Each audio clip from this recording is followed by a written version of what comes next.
Hoje nós lemos muito sobre o que nós iremos compartilhar. Evangelho de João, capítulo 3. Enquanto você abre, deixa eu me ajeitar aqui. Mais fácil. Evangelho de João, capítulo 3. Diz assim a palavra de Deus. Havia um fariseu chamado Nicodemos, uma autoridade entre os judeus. Ele veio a Jesus à noite e disse: Mestre, sabemos que ensinas da parte de Deus, pois ninguém pode realizar os sinais miraculosos que estás fazendo, se Deus não estiver com ele. Em resposta, Jesus declarou: Digo-lhe a verdade, ninguém pode ver o reino de Deus, se não nascer de novo. Perguntou Nicodemos: Como alguém pode nascer sendo velho? É claro que não pode entrar segunda vez no ventre da sua mãe e renascer. Respondeu-lhe Jesus: Digo-lhe a verdade, ninguém pode entrar no reino de Deus, se não nascer da água e do Espírito. O que nasce da carne é carne, mas o que nasce do Espírito é Espírito. Não se surpreenda pelo fato de eu ter dito: é necessário que vocês nasçam de novo. O vento sopra onde quer, você o escuta, mas não pode dizer de onde vem, nem para onde vai. Assim acontece com todos os nascidos do Espírito. Perguntou Nicodemos: Como pode ser isso? Disse-lhe Jesus: Você é mestre em Israel e não entende estas coisas? Asseguro-lhe que nós falamos do que conhecemos e testemunhamos do que vimos, mas mesmo assim vocês não aceitam nosso testemunho. Eu lhes falei coisas terrenas e vocês não creram. Como crerão se lhes falar de coisas celestiais? Ninguém jamais subiu ao céu, a não ser aquele que veio do céu, o Filho do Homem. Da mesma forma como Moisés levantou a serpente no deserto, assim também é necessário que o Filho do Homem seja levantado, para que todo o que nele crê tenha a vida eterna. Pai, mais uma vez rogamos ao Senhor que fales ao nosso coração. Rogamos, ó Pai, que nos direcione e que tudo aquilo, Senhor, que nessa noite o Senhor pôs no meu coração, seja compartilhado com fidelidade e temor.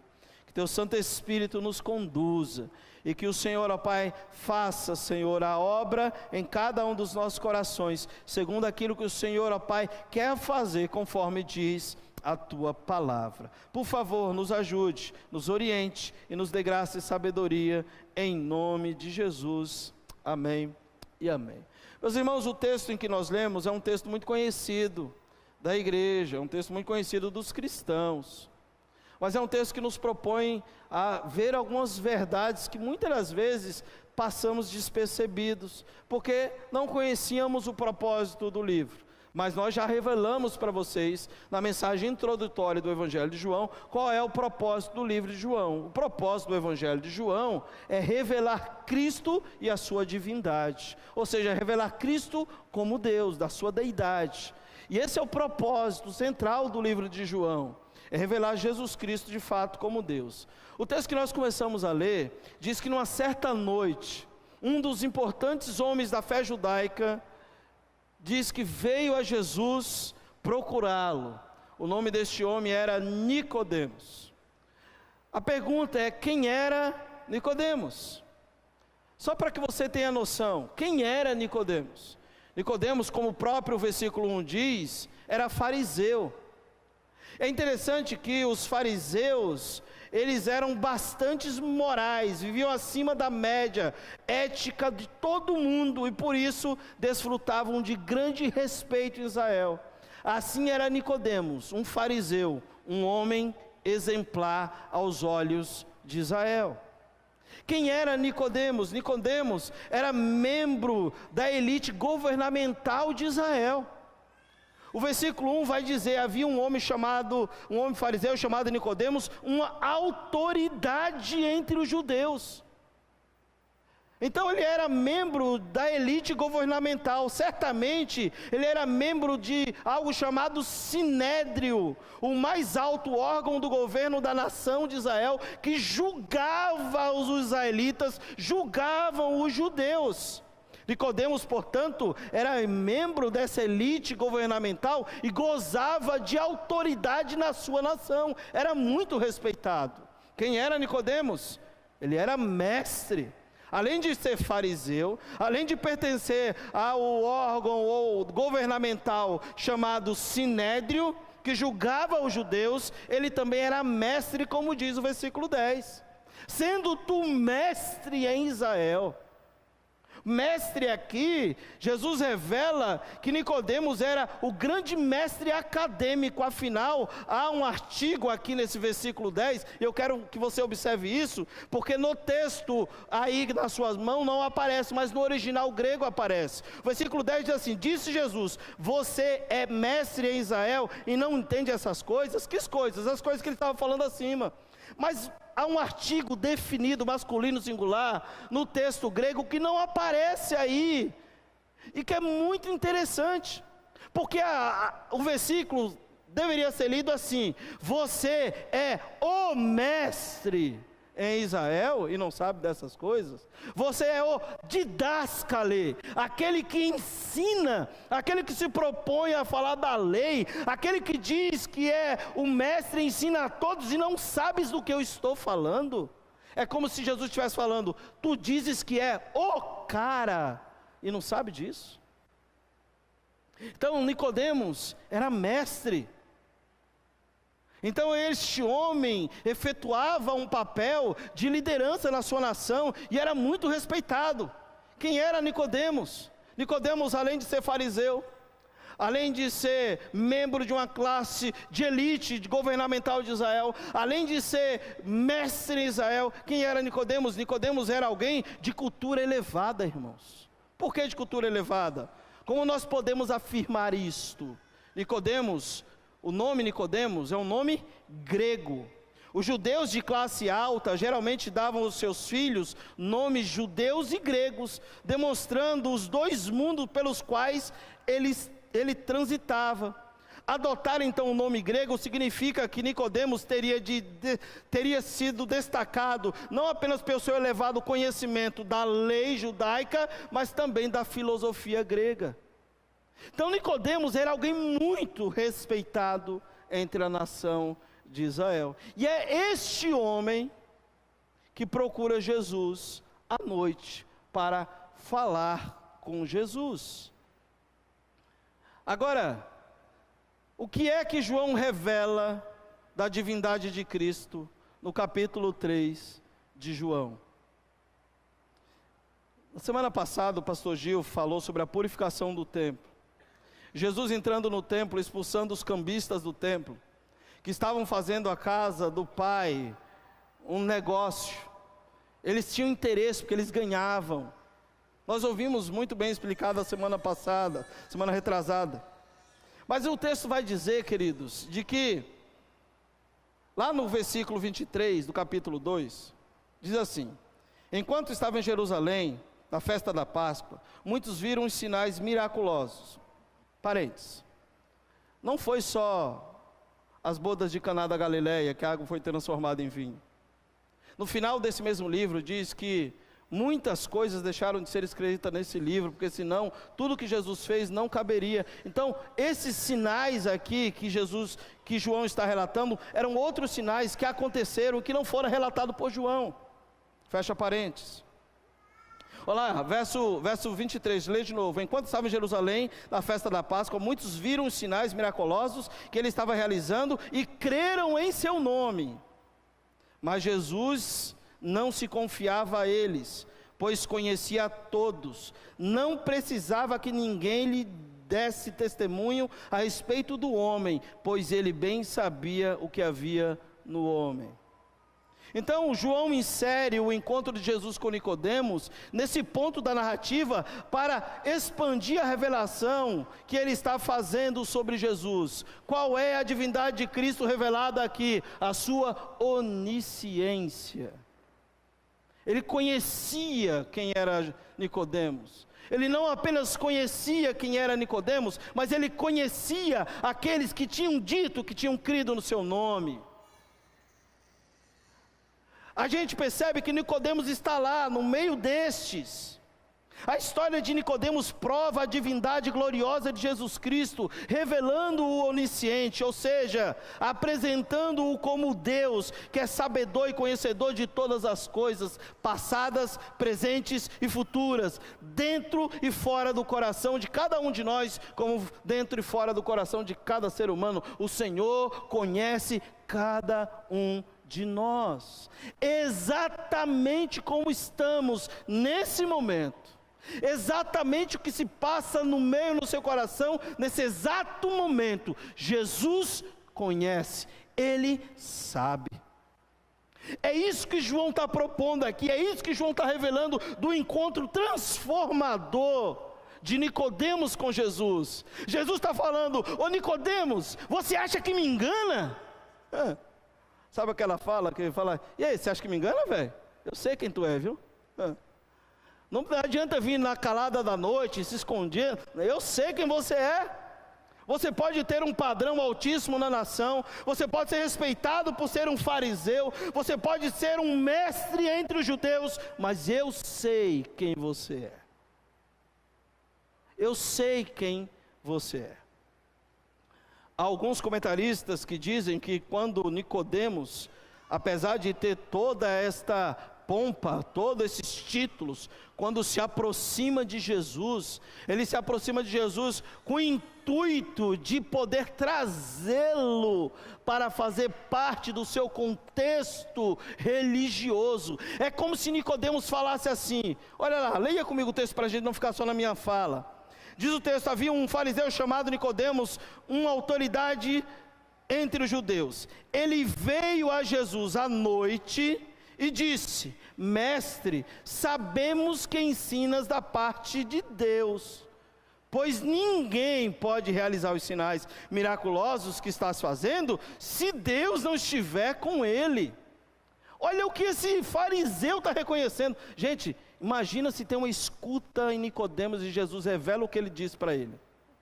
Ele estava na roça. Porque o que Nicodemos acaba de falar é reconhecer de que Jesus é mestre, é rabi, de que Jesus ensina da parte de Deus, e de que o que de fato aconteceu foram sinais miraculosos, e Deus estava com ele.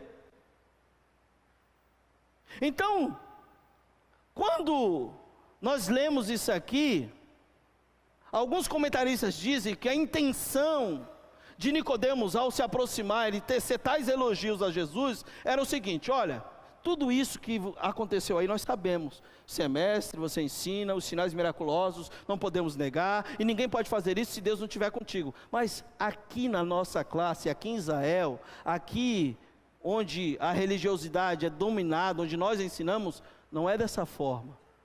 Se quiseres fazer parte deste grupo, conta comigo. Olha que ousadia. Jesus não deixa nem ele respirar. Jesus corta abruptamente o raciocínio de Nicodemos. É muito claro isso no texto. Jesus corta abruptamente o que esse homem intencionava fazer, ou propor para ele, elogiando. Jesus conhece o coração de Nicodemos. Você é crente? Você é regenerado? Jesus conhece o nosso coração. Ele sabe exatamente quem somos. E não tem como fugir desta verdade. Portanto, nessa noite, quero te convidar para observar comigo a construção de uma fé genuína em 3 pontos. Como se constrói uma fé genuína? A partir do texto. Como assim construir uma fé genuína? Como é que você diz que você é salvo, é convertido? Como que esta fé passou então a habitar em você? Como que esta fé verdadeira que você diz que vive foi construída? A partir do que e de quem? A partir do que e de quem? Então, veremos 3 pontos. Dos versos 1 ao 3. A fé é uma manifestação da graça de Deus. Ou seja, a construção de uma fé genuína é manifestação da graça de Deus, é graça de Deus. Desfrutamos o que desfrutamos hoje de relacionamento com o Senhor, porque isso é graça, é favor imerecido, é ação divina. Segundo, a fé é uma manifestação da ação sobrenatural de Deus. Não tem nada a ver comigo ou com você. É Deus agindo de forma sobrenatural. E terceiro, a fé é um milagre que causa perplexidade. Porque a ideia de você olhar para aquele camarada e diz, para esse não tem mais jeito. E aí de repente você encontra ele transformado. É a ideia daquele homem lá de Marcos capítulo 5, em Gadara, que vivia nos sepulcros, uivando como um bicho. Quando encontra com Jesus, ele é transformado. Todas as 10 cidades de Decápolis queriam expulsar aquele homem do seu território, mas quando ele tem um encontro com Jesus, ele é transformado. E aí diz que aquele povo, quando chega e vê aquele homem transformado em pleno juízo, ficam admirados. A fé nos causa perplexidade, porque somente Deus pode pegar o homem mais vil pecador, com o coração mais feio, monstruoso, afundado na lama, e transformá-lo. Só Deus faz isso. E eu sei que Ele fez isso com alguns de nós aqui nessa noite. E graças a Deus por isso. Portanto, quero caminhar com vocês nesses 3 passos. A fé é uma manifestação da graça de Deus. A fé que salva é absurda a compreensão humana, pois exige regeneração. O que significa regenerar? Significa gerar de novo, fazer reviver. Então, meus irmãos, a fé que salva é absurda a minha compreensão e a sua, pois exige regeneração, algo que o homem não pode fazer, pois é ação divina, é graça divina. Quem nos faz reviver, quem nos faz gerar de novo, nascer de novo, é Deus. Mas observe que quando Nicodemos chegou a Jesus, trazia consigo uma história dentro da sua fé judaica. Nicodemos pode ter ido a Jesus com boa vontade, mas foi muito mais como um religioso do que como um pecador em busca de perdão e de salvação. Ele inicia a conversa, como nós vimos no texto, expressando o quanto ficou impressionado com os sinais que Jesus fez. Mas Jesus, em vez de falar dos sinais, dizer, pô, é verdade, você estava lá, Nicodemos, que legal, você viu a água sendo transformada em vinho? Você viu os paralíticos andando? Não, Jesus não quer saber disso. Jesus, ele não está dando atenção para aquilo que estava sendo afirmado a respeito dele, mas ele vai fazer uma afirmação que vai nortear a conversa que os dois agora terão. Vejam que antes mesmo de começar a levantar seus posicionamentos, Cristo Jesus vai direto ao ponto. Qual é o ponto? O ponto mais angustiante da alma humana, que é, Jesus quer falar com Nicodemos sobre a vida eterna.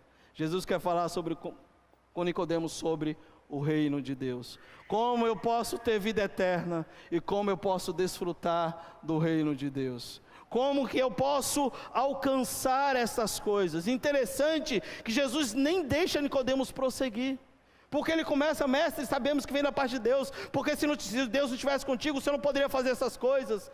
Antes dele continuar, Jesus, em resposta, o versículo 3 fala, antes que Nicodemos se pronunciasse, Jesus o interrompe de forma abrupta, e ele interfere na conversa e diz, Nicodemos, o que de fato importa, e o que realmente precisa acontecer, para que alguém se torne cristão, eu quero que você saiba isso.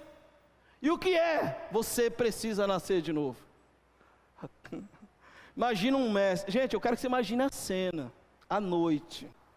Nicodemos vem, conversa com Jesus, e Jesus fala assim: olha, eu não quero saber se você viu os milagres, não quero saber se você acha que eu sou mestre, se o que eu faço vem da parte de Deus ou não.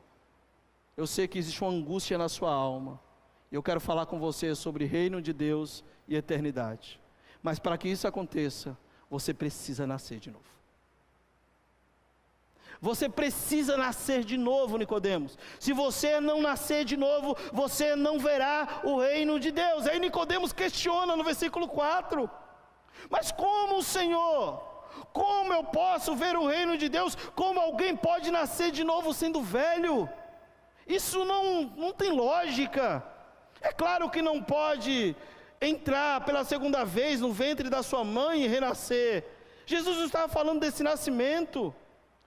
Preste atenção, ele poderia até compreender o inusitado, o inesperado e até mesmo o impossível. No entanto, Nicodemos não poderia compreender o conceito que Jesus estava levantando aqui, que se trata de uma das questões mais centrais da vida cristã: a transformação radical, a mudança radical no coração do homem, do ser humano, ou seja, a regeneração, que é o novo nascimento. Só Deus pode fazer. E Nicodemos não entendia isso. Nicodemos achava que Jesus estava falando do nascimento natural, e não é isso. Jesus não está falando do nascimento natural, Jesus está falando da transformação do coração. E quando Jesus diz, verso 3, é necessário que você nasça de novo para ver o reino de Deus. Se você não nascer de novo, você não verá o reino de Deus. É interessante que Jesus, a palavra, o verbo nascer, no grego, significa literalmente, irmãos, lá do alto. É algo que do alto é feito por nós e dentro de nós. Sabe o que é isso? É o milagre da graça, regenerando o coração do pecador. A ação é do alto. Nós não temos ação nenhuma para mudar a vida. Não podemos fazer nada para mudar quem somos. Quem faz isso é o Senhor. É a ação de lá, é a ação que vem dele, vem do alto, em nós e dentro de nós. Como diz Tiago, capítulo 1, verso 17, usando o mesmo verbo, ele diz: toda boa dádiva vem lá do alto, do Pai das luzes. É Ele que regenera, é Ele que transforma. Portanto, meus irmãos, o reino de Deus é a proposta que está por trás deste novo nascimento, desse novo nascer. Não é possível ver ou vivenciar este reino sem nascer de novo. Não é possível ver e nem vivenciar esse reino se você não nascer de novo. A fé é uma manifestação da graça de Deus. Ele transforma o mais fútil pecador. Ele transforma cada um de nós. Apesar, meus irmãos, do versículo 1 dizer que Nicodemos foi ter com Jesus, e não apenas aqui, mas em algumas outras vezes, por exemplo, ele esteve entre os questionadores. Lá em João 2,18 diz: perguntou-lhe, pois, os judeus: que sinal nos mostras para fazeres essas coisas? Nicodemos estava lá. Ele era um dos inquiridores, ele era um dos que indagavam a Cristo. E ele pergunta: que sinal é que mostras para a gente que faz essas coisas? Ele esteve entre os que creram nos sinais. Estando ele em Jerusalém durante a festa da Páscoa, muitos vendo os sinais que ele fazia, creram em seu nome. Mas Jesus sabia. Agora veja, Nicodemos tomou a iniciativa de ir, apesar de ter a intenção inadequada, mas ele foi até Jesus. E o que isso nos ensina? Ir ter com Jesus não significa ter salvação, irmãos. Tem muita gente que vem à igreja, aos cultos, mas nunca nasceram de novo.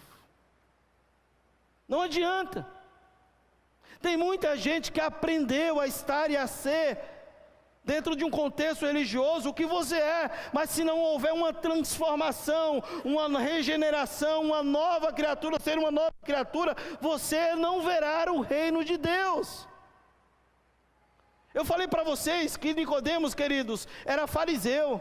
Falei para vocês que Nicodemos era mestre da lei. Falei para vocês que Nicodemos pertencia à maior classe social e governamental de Israel, que era o Sinédrio. Falei para vocês que ele era alguém de posição e status. Nicodemos era alguém que tinha uma linhagem, era alguém que conhecia a lei. Porém, portanto, mesmo tendo todas essas qualificações, ter linhagem, acesso e conhecimento religioso, não produz fé genuína, pois para ser cristão você precisa nascer de novo. Não adianta você dizer que conhece a Bíblia, não adianta você dizer que pertence à família que é tradicional da igreja, não adianta você dizer que seu pai, sua avó, seu tio foi diácono, pastor, fundador da igreja. Se você não nascer de novo, você não verá o reino de Deus. Tradição não leva ninguém para o céu. Ninguém. Nós vemos isso aqui. É Deus que produz a fé genuína pela sua graça no meu e no seu coração. E louvado seja Deus por isso, porque não depende de mim e de você. O que isso tem a ver conosco, meus irmãos? Não passei o slide. O que isso tem a ver conosco? Tem a ver comigo, como isso se aplica à minha vida e à sua vida, aplicando já os pontos para ganharmos tempo. Veja lá, ficar impressionado com os sinais de Jesus, reconhecê-lo na religião, reconhecer que ele tem atributos divinos, chamá-lo de mestre, ter linhagem religiosa, ter acesso ao conhecimento, ter um evento emotivo, ter uma fé observacional, nada disso te fará ver o reino de Deus e nem compreendê-lo se você não nascer de novo. Quem assim vive não pode ver o reino de Deus.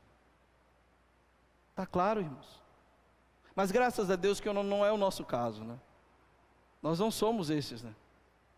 Nós não somos aqueles que ficam impressionados com os sinais, que só frequentamos o culto público quando algumas coisas precisamos. Não, nós não somos assim. Nós não somos aquele que reconhecemos a Jesus ou temos uma religião e somos reconhecidos por ela. Nós não somos aqueles que reconhecem os atributos divinos. Nós não somos aqueles que o chamamos de mestre. Temos uma linhagem tradicional batista. Meu pai foi batista desde 1921. Não importa se você tem uma linhagem batista desde 1921. Se você não nascer de novo, você não verá o reino de Deus. Eu poderia mudar, mas é muito pesado. Eu ia falar, se você não nascer de novo, você vai para o inferno. Mas não vou falar isso não, tá bom? Eu não vou falar isso. Então, irmãos, a construção de uma fé genuína é a ação de graça de Deus. Portanto, se você nessa noite está aqui e você desfruta de uma fé genuína, saiba que você foi alvo da graça de uma obra regeneradora do Espírito, que partiu lá do alto, transformando a vida minha e sua, do mais fútil pecador, nos conduzindo à sua presença. Louvado seja o seu nome por isso.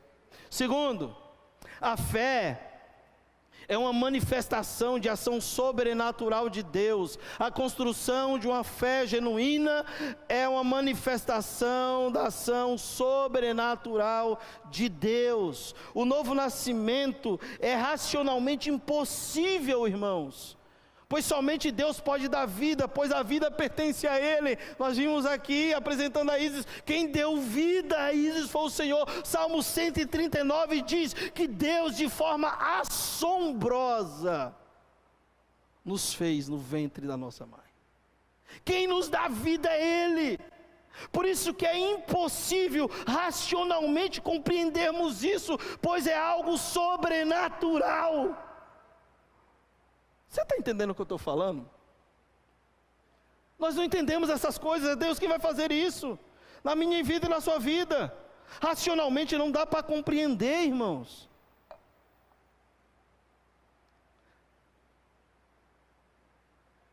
Hidratar porque hoje está calor.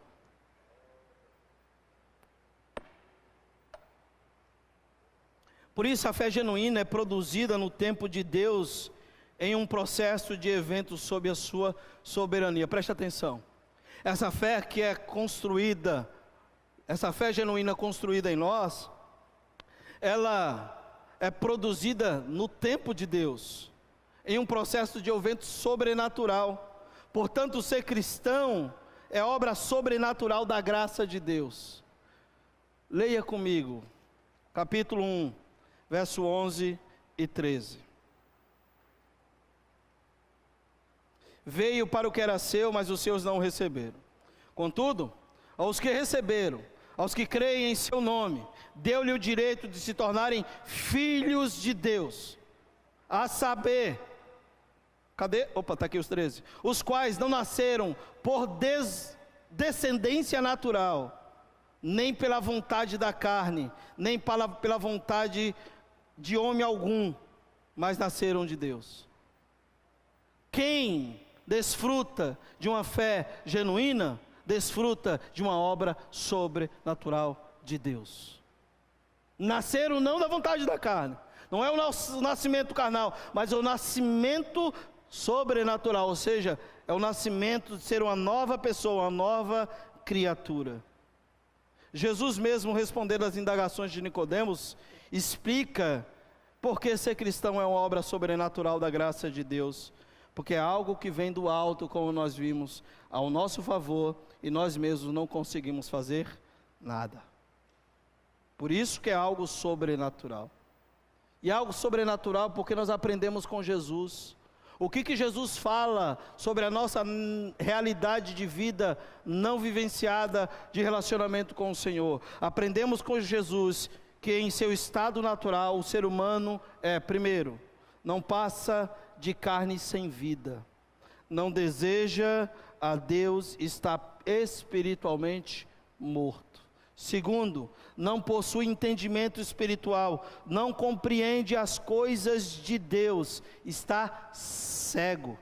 Terceiro, não pode se achegar a Deus, está condenado pelo pecado, moralmente separado de Deus. Efésios capítulo 2, Paulo fala claramente sobre isso. Nós estávamos mortos em nossos delitos e pecados, e andávamos segundo o curso deste mundo, segundo o príncipe deste mundo, e fazíamos tudo aquilo que era conforme a nossa natureza, e éramos considerados filhos da ira de Deus. Essa era a nossa condição. Mas Jesus, Ele manifestou a ação sobrenatural, através da poderosa ação do Espírito Santo, para transformar a minha vida e a sua vida. O novo nascimento é espiritualmente possível. O novo nascimento é espiritualmente possível. A pergunta é, por que é possível? 3 coisas. Porque ele faz parte de um processo espiritual. Versículo 6. O que nasce da carne é carne, mas o que nasce do Espírito é Espírito. Verso 13 que nós lemos agora de João, capítulo 1. Aqueles que não nasceram da vontade da carne, mas nasceram da vontade de Deus. O novo nascimento é espiritualmente possível compreender. Por quê? Porque é o Senhor que está agindo em nós. Segundo, porque Ele faz parte de um processo novo. O Senhor Jesus olha para Nicodemos, e não só para ele, mas para aqueles que lá estavam com ele, e diz: não se surpreenda pelo fato de eu ter dito, é necessário que vocês nasçam de novo. É um processo novo que vai acontecendo na vida de quem é cristão. Terceiro, porque ele faz parte de um processo vindo de Deus. Versículo 8, o vento sopra onde quer. Você o escuta, mas não pode dizer de onde vem, nem para onde vai. Assim acontece com todos os nascidos do Espírito Santo, ou do Espírito de Deus. Todo aquele que é nascido do Espírito. E aqui que ele diz, está o ponto para o qual Jesus conduz o confuso Nicodemos.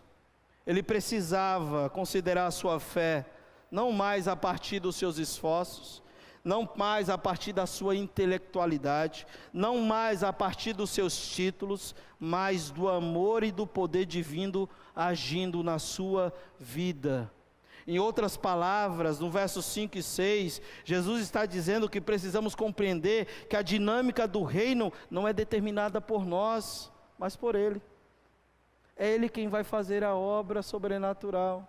E não somos nós que vamos dizer o momento e o tempo, é Ele quem vai fazer. É por isso que Ele diz, não te admire se eu te disser, importa-vos nascer de novo. Nascer de novo, nascer do Espírito, tem a força de apontar para uma fé estabelecida do alto. Deus está fazendo, é Ele que dirige.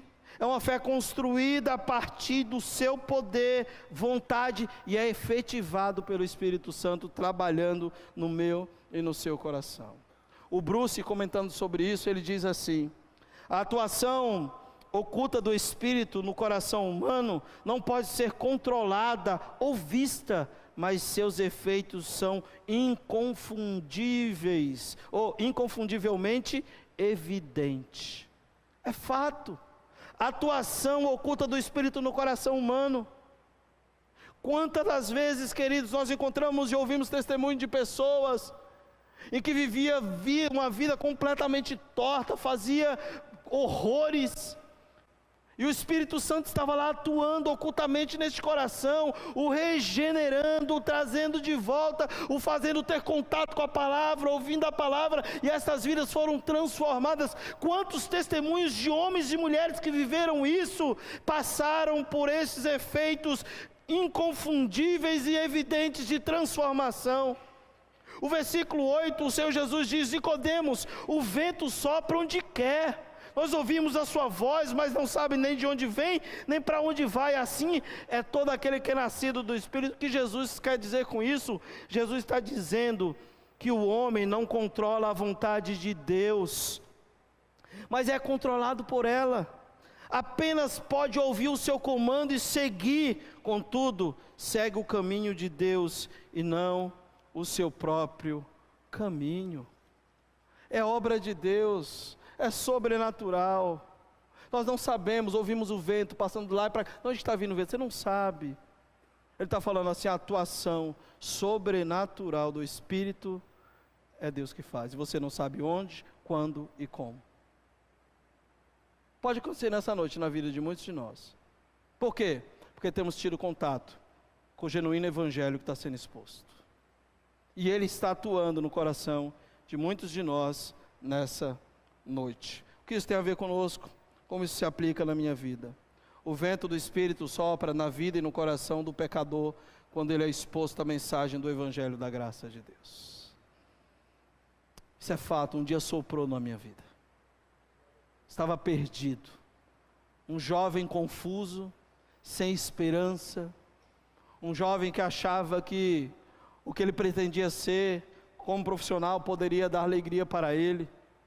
E um dia, com os meus 14 anos de idade, no meu quarto, após ouvir uma mensagem, eu me debrucei lá no meu quarto chorando, dizendo para Deus: há um vazio, Senhor, dentro de mim.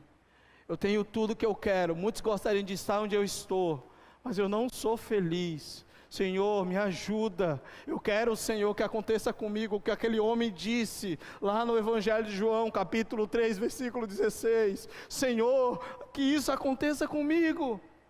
Naquele dia, naquela noite, naquele quarto, o vento soprou no meu coração e eu fui transformado.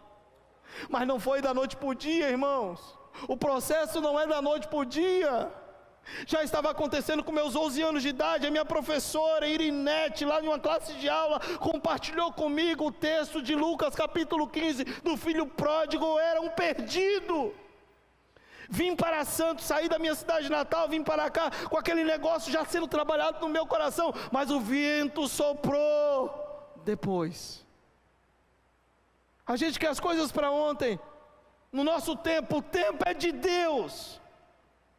É Ele quem faz, e é obra sobrenatural, não depende de nós. Pastor, mas o que depende de nós? O Senhor nos chamou para semear.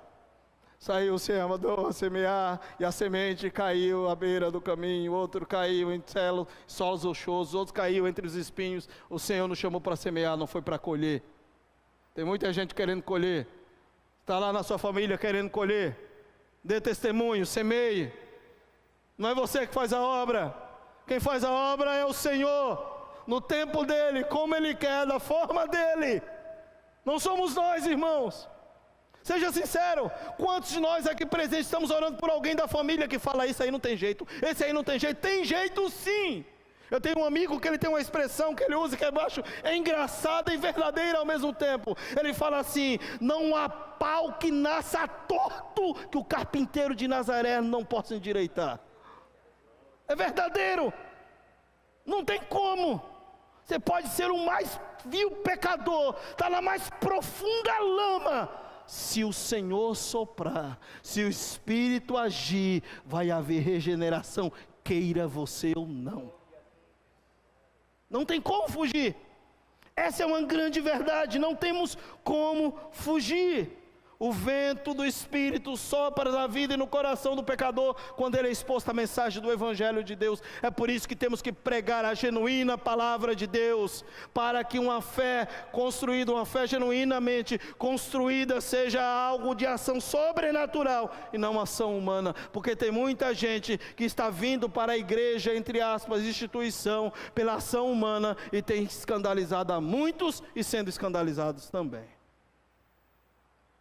Que isso tem a ver conosco, como isso se aplica às nossas vidas.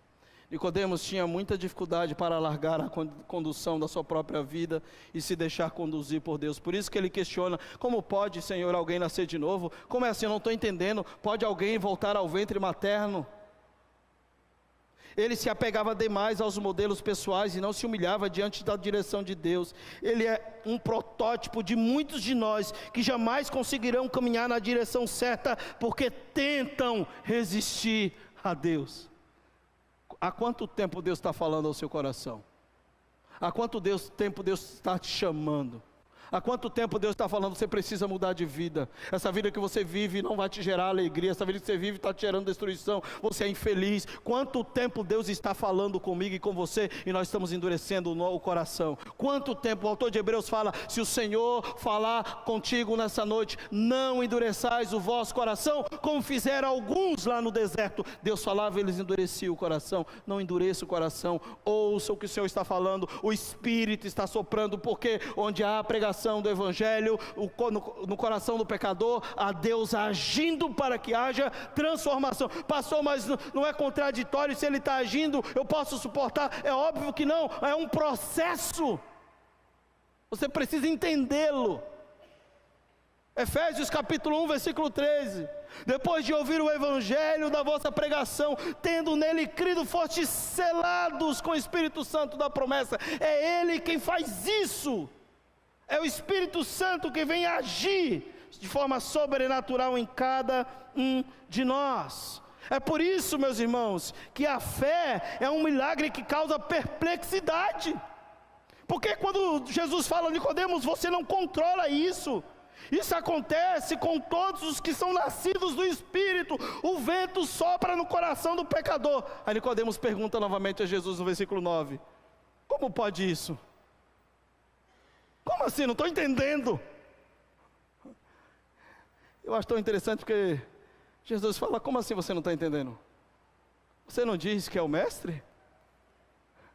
Você não entende coisas simples, Nicodemos?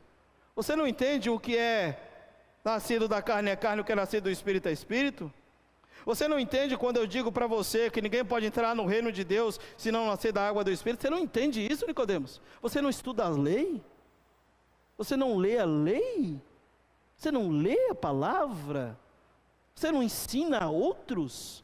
Você não tem o respeito da nação por ser um fariseu? Você não entende o que eu estou falando? Ele associa, especialmente aí no versículo 5, quando ele fala da batismo da água do Espírito, ele não está falando do batismo nas águas, não. Ele está falando de um ato de purificação. Lá em Ezequiel capítulo 36, se eu não me engano, a partir do versículo 19, se não me engano, vai falar justamente isso, que a água serve para purificar o que é externo, mas a purificação interna é o Espírito Santo quem faz. Você não entende isso, Nicodemos? Como podes isso? Aí Jesus fala: Você é o mestre em Israel e não entende essas coisas? Aí agora, quando ele vai falar no versículo 11, ele acrescenta os discípulos e ele diz: asseguro-lhes que nós falamos do que conhecemos e testemunhamos do que vimos. Mesmo assim vocês não aceitam o nosso testemunho. Causa perplexidade. A fé é um milagre que causa perplexidade. Nicodemos está perplexo. Como isso? Eu não entendo. Você não entende, Nicodemos? Nicodemos, nós estamos testemunhando a você. Estamos falando das coisas que vimos e vocês não aceitam. Aí no versículo 12 ele fala: eu lhes falei de coisas terrenas e vocês não creram. Como vocês crerão se lhes falar das coisas celestiais? Como que isso vai acontecer se nós falarmos das coisas celestiais para você? Preste atenção. A fé é um milagre que causa perplexidade, por quê? Porque ela é impossível ao homem. Porque ela não é uma consequência natural. Essa perplexidade nos faz perceber a necessidade de um Salvador. Quando eu fico perplexo diante da ação soberana de Deus, eu falo, eu também preciso disso. Ele foi transformado, a vida dele é outra, eu também preciso. Essa perplexidade nos aponta para a necessidade que todo mundo tem. Você precisa de um Salvador. Mas salvar do quê? Do pecado que está te conduzindo para o inferno. Do que mais, pastor? De você mesmo. Nós olhamos e percebemos que necessitamos de um Salvador. Eu quero que vocês coloquem no lugar de Nicodemos nessa conversa. Ela começou lá no versículo 2. Nicodemos falou, elogiou, e Jesus então vem para um diálogo falando sobre o reino de Deus e eternidade. Coloque-se no lugar de Nicodemos nesta conversa. Você vem até Jesus, sabe que ele fala e age da parte de Deus, é interpelado a respeito da sua falsa segurança e convicções espirituais. Você é declarado incapaz de discernir e participar do reino dos céus, e agora está nas suas mãos a decisão. Tudo o que você acabou de ouvir está nas suas mãos. Nicodemos agora tem nas suas mãos tudo o que ele acabou de ouvir.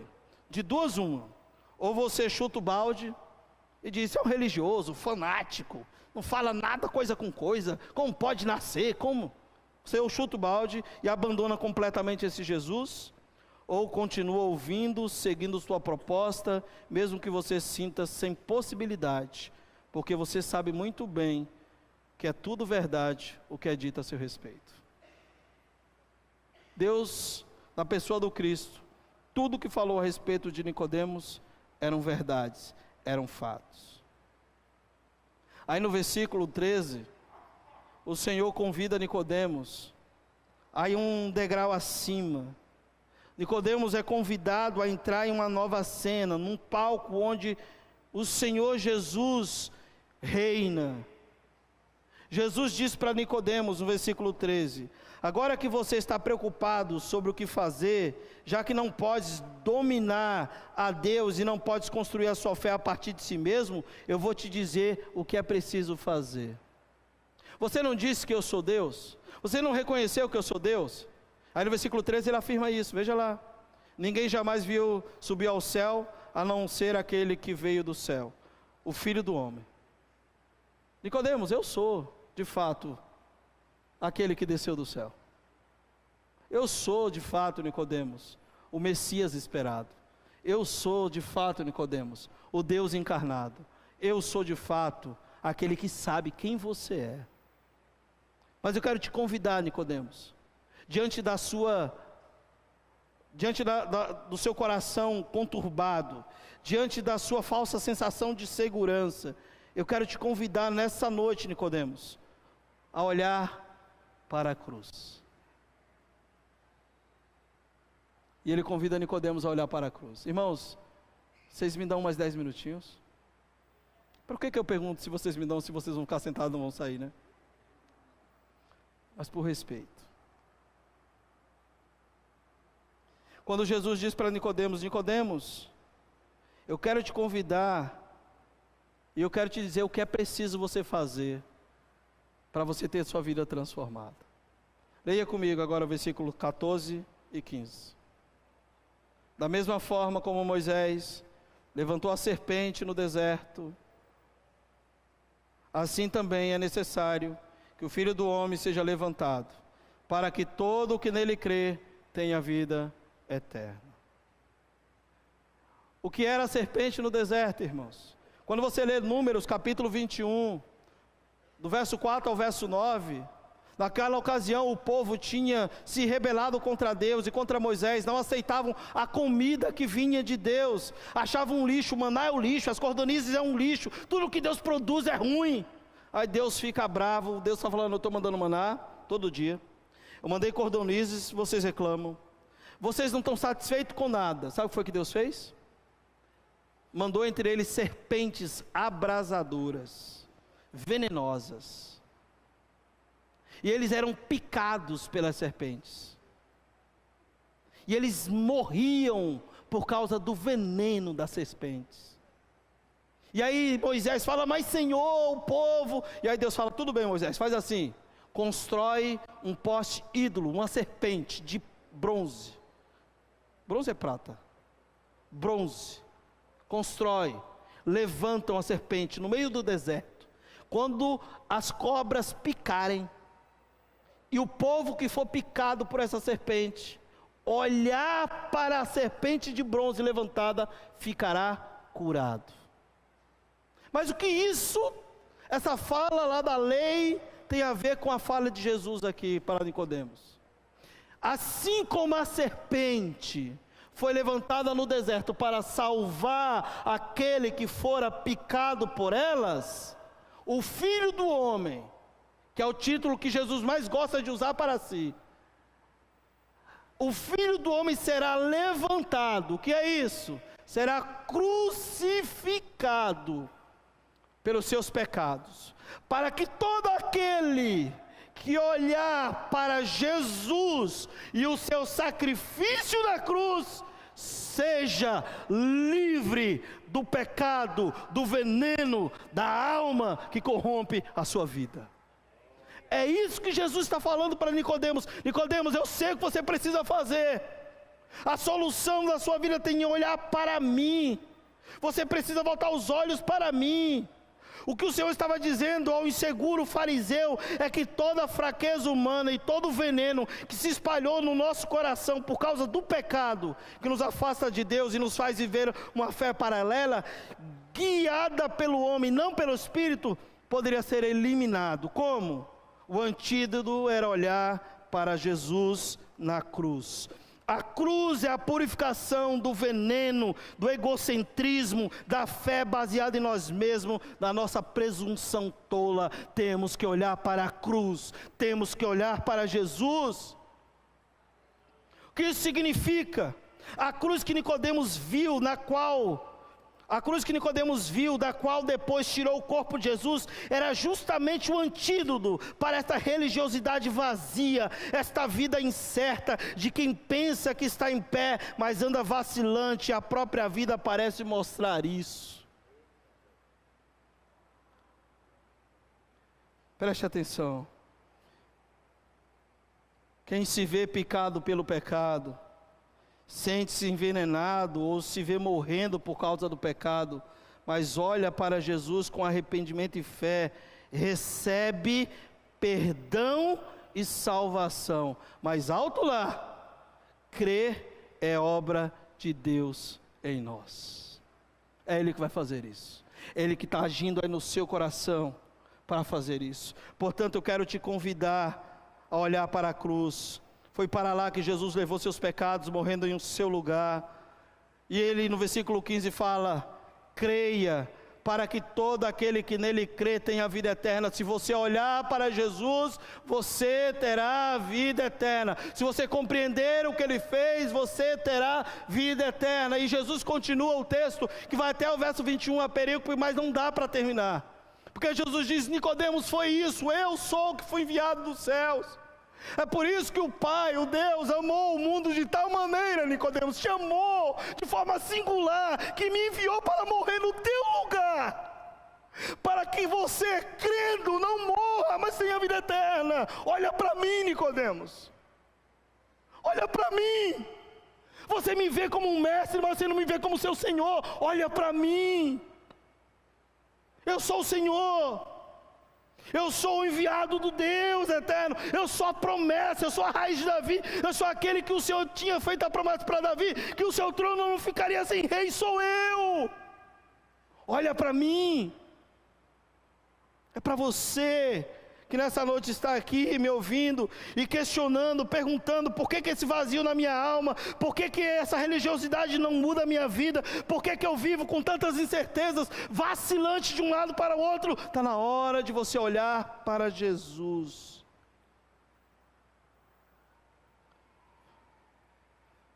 Eu quero que você observe a cronologia da fé de Nicodemos. Estamos caminhando para o final. Como é que começou a cronologia de uma fé genuinamente construída pela ação, pela graça de Deus, pela obra sobrenatural de Deus e com a perplexidade de um homem que foi alcançado por este milagre? Como que começou? Veja lá. Os questionamentos de João Batista na primeira semana. Nicodemos estava entre eles. Era um líder religioso. Segundo, ele viu os sinais. Meses depois, foi ter com Jesus. Depois, defendeu Jesus diante do conselho. Já está acontecendo alguma coisa no coração de Nicodemos. Veja lá, João 7, 50 e 51 diz: Nicodemos, um deles, que antes fora ter com Jesus, perguntou-lhe: acaso a nossa lei julga um homem sem primeiro ouvi-lo e saber o que ele fez? Jesus ele já está sendo defendido por Nicodemos. Mas quando é que aconteceu o processo de regeneração? Na morte de Cristo, ele muda a vida de Nicodemos. O Senhor Jesus disse: Nicodemos, você quer mudar de vida? Você se sente incapaz? Assim como a serpente foi levantada no deserto, o Filho do Homem também será. Olhe para mim, o que eu estou fazendo por você.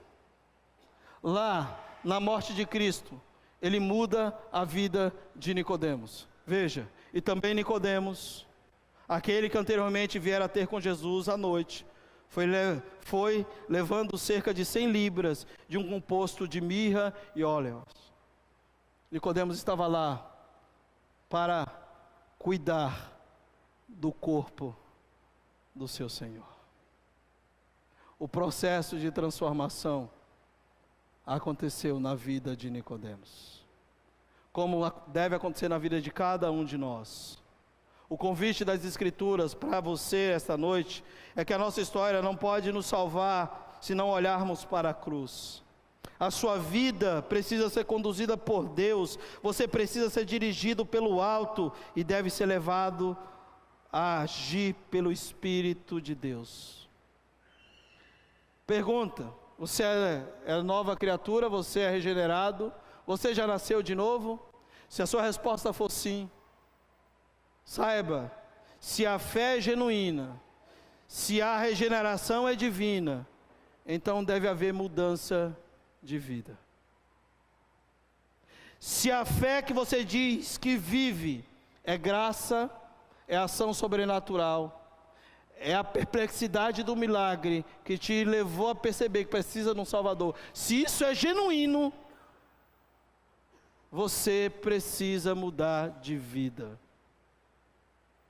Não tem como dizer que abraçou e vive uma fé construída genuinamente no Senhor e pelo Senhor e continuar tendo as mesmas práticas de vida. Continuar mentindo, continuar na prostituição, continuar vendo pornografia, continuar falando mal do irmão, continuar fazendo um monte de coisa que não agrada a Deus. Se a fé é genuína e se a regeneração é divina, então deve haver mudança de vida. A fé é genuína? A regeneração é divina?